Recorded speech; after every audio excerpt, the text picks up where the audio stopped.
Who else on the Cowboys roster are you working with? As of right now, I work with all the running backs. I work with Tony Pollard, Rico, Saywo. I worked with all the running backs. Last year I worked with Trayvon Diggs.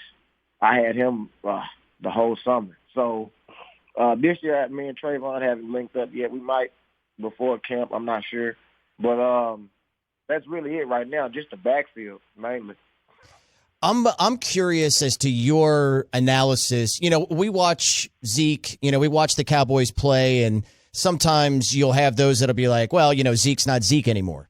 Because the numbers aren't there, even though maybe it's not being paid attention to as much as, well, the offensive line was all injured as well. And it could be hard to determine how much of that is because of players not being there blocking for him, or how much of this was Zeke and the lack of production there. How did you see it as a guru, as a former running back and one that works with running backs? How did you assess the performance last year by Zeke?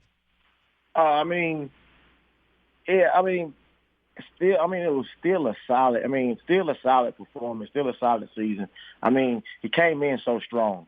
So, of course, maybe a 900-yard season, maybe even just the tip of 1,000 may not be appealing to most fans or some people out there in the public. But, of course, everyone saw, even he knows, it was a downfall. It was a downfall season, but, you got to take in consideration. They lost their quarterback. Their linemen, they had linemen hurt.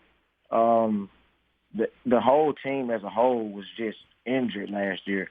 So, that takes a toll. Anybody know that takes a toll on any team. Once we have the chemistry and we get to losing players over injuries, and it's not just a game or two, it's 6, 7, 8, 9 season. So, that takes a toll, and a lot.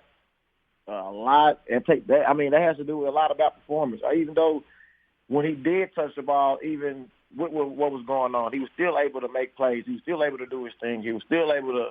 But you can't just expect the man to make a big hit, big home run every play, and he doesn't even have the full squad with him. Well, he'll hopefully be having that. We see it so far as we head into training camp. Lyle Collins back, Tyron Smith healthy, so hopefully we get there. Josh Hicks at 300 Guru on Twitter